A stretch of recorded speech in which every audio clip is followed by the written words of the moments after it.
Et oui, bonjour, la communauté de coups critiques. Écoutez, je ne vais pas passer par quatre chemins. Je suis très excité aujourd'hui de vous parler d'un jeu qui va être prochainement traduit en français.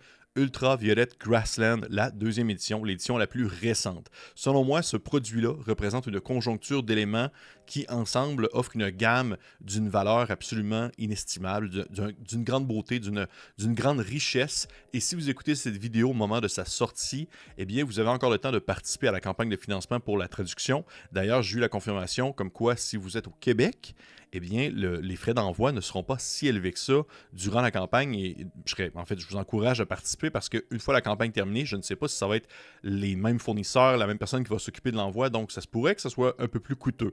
Donc, jetez un coup d'œil à ça si ça vous intéresse. Les liens menant à la campagne de financement ou aussi les versions anglaises du jeu vont être disponibles dans la description de la vidéo. Mais avant d'en dire plus sur l'ouvrage de Ultraviolet Grassland en soi, il est important de mentionner les gens derrière le projet.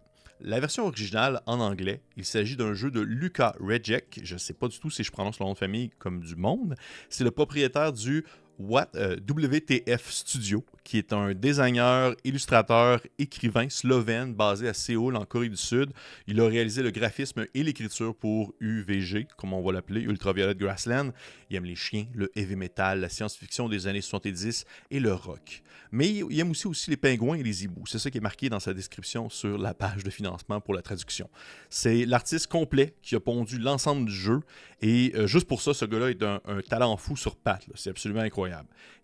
L'ouvrage en soi, Ultraviolet Grassland, a connu un vif succès en 2019 lors de sa version en anglaise pour la première édition. Récemment, il y a la seconde édition qui est sortie. C'est celle-ci qui va être traduite. Et depuis, eh bien, le jeu a été aussi traduit en espagnol, en allemand et en portugais. Luca Rejek a également écrit et illustré bien d'autres ouvrages, dont son fameux Witchburner, qui aujourd'hui est plutôt difficile à trouver, mais également les deux Long Winter que j'ai ici, qui sont un étrange mélange de post-apo, d'alpes, un peu d'horreur, de science-fiction, de médiéval fantastique un peu également, de fantasy plutôt. Et à l'image de Ultraviolet Grassland, c'est un gros bouillon de plein de choses différentes. Mais pour la version française, en fait, de Ultraviolet Grassland, de UVG, il s'agit de Odonata Édition qui chapeaute le tout, c'est-à-dire M. Florent Moragas, qui est propriétaire d'Odonata Édition, auteur d'Insectopia, co-auteur d'Omega, mais également aussi, cette fois-ci, Jean-Christophe Cubertafon, qui est auteur et traducteur, éditeur chez Pattern Recog Édition. C'est une petite équipe pour un produit d'une incroyable beauté, parce que oui, Ultraviolet Grassland, ça vient taper dans quelque chose que j'aime énormément, mais dont je n'ai pas assez l'occasion d'expérimenter en jeu de rôle. Je peux pas l'exprimer, on va dire clairement le thème. C'est vraiment difficile à condenser. Alors, je vais plutôt vous citer ce qui est dit comme introduction pour la version française parce que je trouve vraiment que ça explique quand même très bien ce que représente Ultraviolet Grassland. C'est un jeu qui est destiné aux maîtres de jeu et aux joueurs qui souhaitent effectuer un voyage scientifique et fantastique, un genre de Marco Polo à travers un vieux monde étrange. Ça s'adresse à tout joueur qui souhaite découvrir des lieux d'aventure étranges, des personnages étranges, des cartes, des objets, des rencontres aléatoires.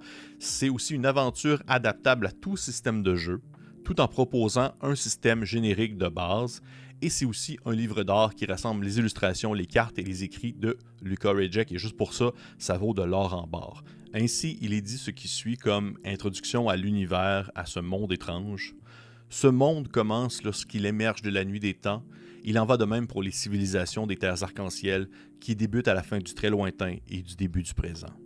Les habitants de la terre arc-en-ciel sont des humains d'une époque ultérieure, maîtres incontestés des terres fertiles autour de la mer du cercle, habitants de l'œil de la création. Ils se manifestent sous de nombreuses formes, couleurs et croyances. Les hommes possèdent des technologies oubliées, des bribes de traditions en partie perdues. Le tout semble vacillant, ondulatoire au gré des vents de la steppe. Ces hommes gouvernent des terres hostiles, elles-mêmes sous l'autorité de divinités polychromes aux mauvaises réputations. Cette histoire commence aux confins du monde des hommes, loin de la bonne route, à l'avant-poste le plus occidental de l'humanité, la ville violette.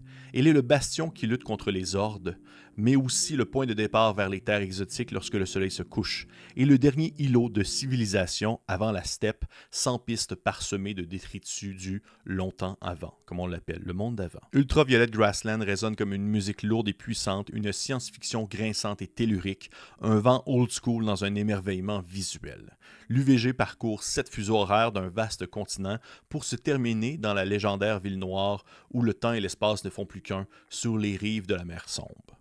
Dans ce livre-là, en fait, si vous le financez ou si vous l'achetez par la suite, ce que je vous conseille fortement, vous allez trouver des nouveaux humains étranges, depuis les princes de porcelaine aux corps multiples jusqu'aux satrapes toujours informés et aux chars qui contrôlent l'esprit.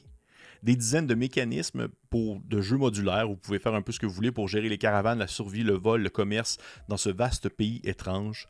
30 zones d'un monde à explorer, de la citadelle de porcelaine au pont mort, en passant par la forêt de la viande.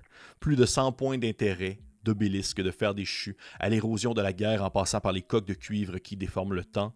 Des centaines de rencontres de personnages étranges, une magie étrange, un équipement adapté.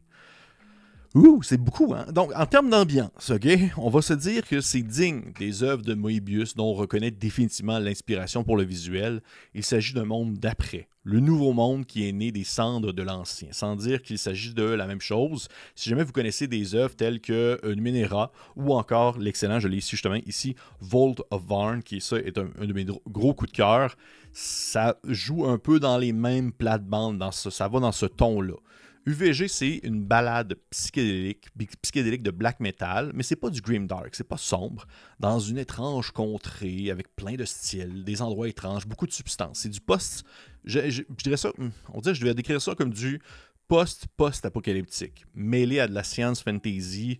Pensez à Metal Hurlant, pensez à Wizards ou encore Fantastic Planet. C'est à la fois très niché, mais d'une très très grande richesse. Là. Vraiment, pour vrai, c'est tellement inspirant comme ouvrage.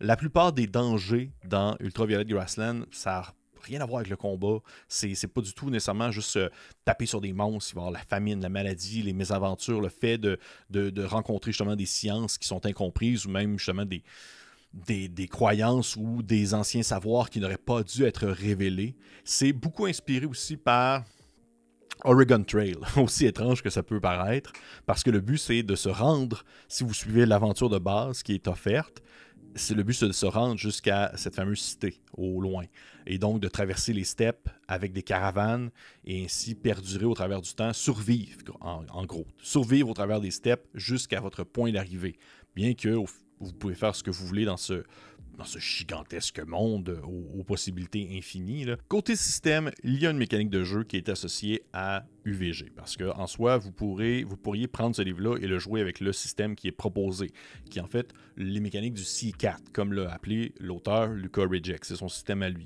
C'est quelque chose de très simple. Pour vrai, c'est clé en main, là, c'est très minimaliste aussi. Ça va utiliser des mécaniques de D20, plus capacité, plus compétence, et essayer, dans le fond, de dépasser, d'atteindre une cible que le maître de jeu va avoir définie. Allant de, par exemple, 3, c'est quelque chose de très insignifiant, à 19, c'est quelque chose de très difficile.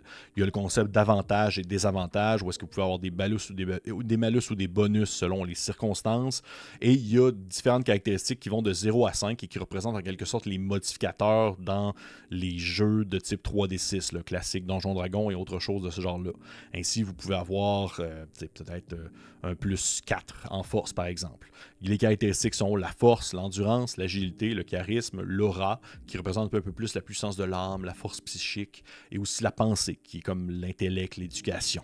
Il y a des compétences, savoir qu'est-ce que vous savez faire, en quelque sorte. Ça va dépendre un peu de votre métier. Est-ce que vous êtes historien, est-ce que vous êtes maçon? Et ça peut vous donner, dans le fond, certains bonus, comme par exemple un bonus de plus 3 à vos jets ou un bonus de plus 6 si vous êtes vraiment expert dans une compétence, ou maître même, c'est-à-dire un bonus de plus 9. Dans un combat, si le personnage est attaqué, il y a la classe d'armure qui se définit par un 10 plus agilité plus armure. Et si le personnage veut attaquer quelque chose, eh bien, ça va être un des 20 plus force ou agilité, selon si c'est à distance ou au corps à corps, plus la compétence appropriée. Il y a plein de petites mécaniques ainsi qui peuvent en fait s'incorporer ou s'enlever du jeu de base, et parce qu'en soi, c'est vraiment quelque chose de très simple. Et sa simplicité lui permet en fait au système de se détacher de l'univers si vous le souhaitez et d'utiliser un tout autre système de jeu pour le Ultraviolet Grassland. Et je pense que c'est quelque chose qui est vraiment très important à comprendre de ce jeu-là. C'est que malgré sa prémisse qui est très forte, sa saveur qui est présente comme ça se peut pas, l'univers qui est là, qui est tangible, qui est vivant, qui est vraiment qui est là, qui est bien construit, le jeu est vraiment une boîte à outils que vous pouvez déconstruire et utiliser comme vous le voulez. Et ça, c'est, je crois, sa plus grande force. Alors qu'on pourrait s'attendre à un ouvrage qui est tout, et on va dire qu'il est un tout, et qui perd de sa saveur ou qui se dénature si jamais vous décidez de retirer des éléments ou d'utiliser certaines sections du bouquin. Ultraviolet Grassland est un bloc dissociable que vous pouvez déconstruire et manipuler comme bon vous semble, et vous n'allez pas nécessairement perdre le fil, vous allez pouvoir garder la saveur de Ultraviolet Grassland malgré tout. C'est vraiment, pour vrai, ça c'est incroyable, c'est un tour de force dans l'écriture de Luka Rejec, dans sa manière de présenter les choses. Côté illustration, les dessins de Luka Rejec sont d'une beauté incroyable. Et ça, je l'ai dit, je vais le redire, même à un tel point que je ne peux pas rendre hommage à la beauté de ces livres-là simplement avec mon explication, ma présentation du jeu en soi.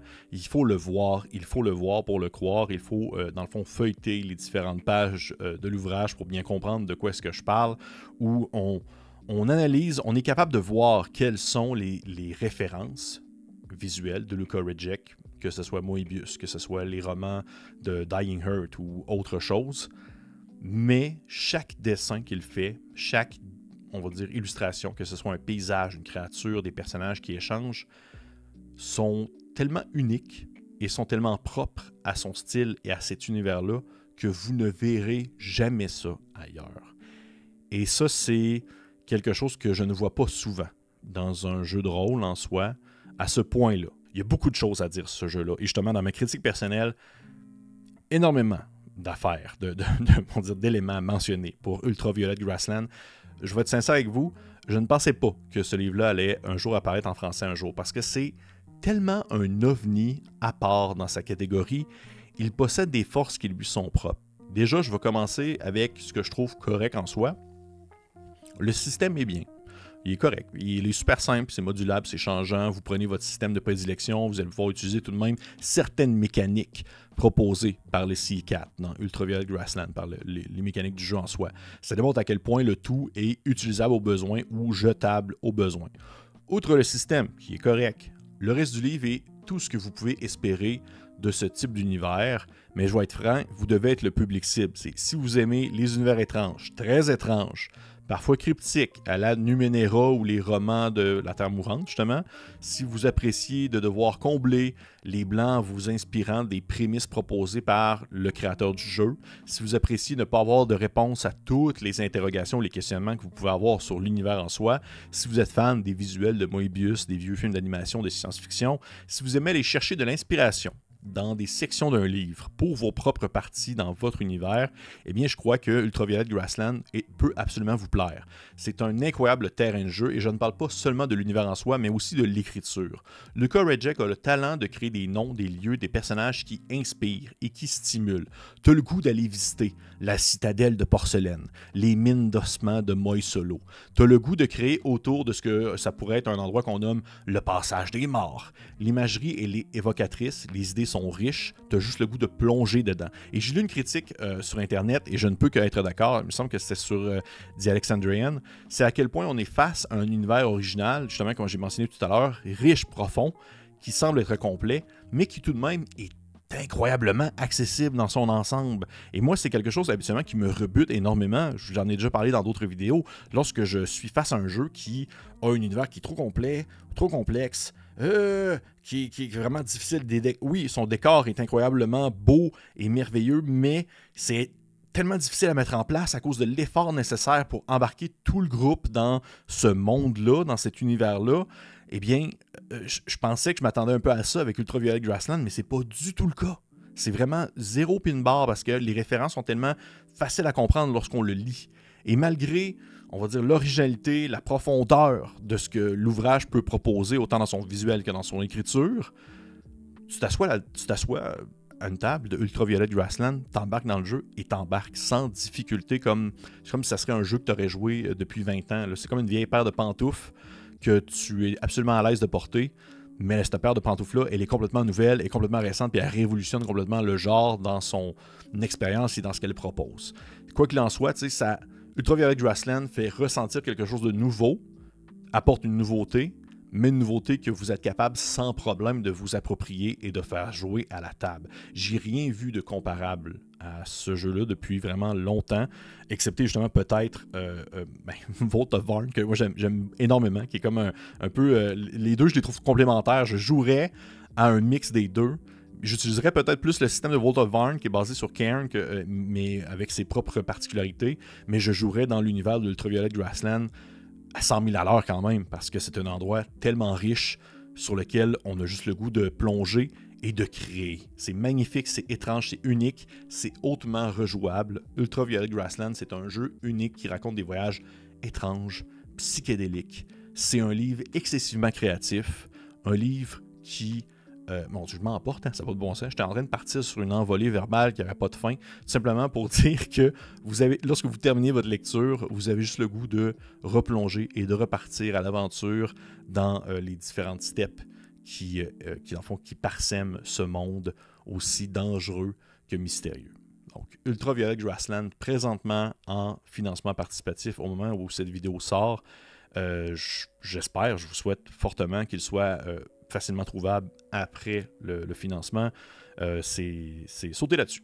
Écoutez, si jamais vous connaissiez déjà Ultraviolet Grassland, je serais curieux d'avoir votre avis. Si jamais vous aviez de l'appréhension et que peut-être là vous êtes convaincu, j'aimerais ça le savoir aussi. Si au contraire, vous avez écouté cette vidéo et vous dites « Oh, non, pas en tout, c'est vraiment pas mon style de jeu », ça se peut parce que c'est très étrange. Il faut aimer le genre très étrange. Ça serait absolument valable et je serais curieux aussi de le savoir. Bref, si vous avez apprécié, petit commentaire, petit like, pouce vers le haut, un partage peut-être. Et pour les autres, on se dit à la prochaine.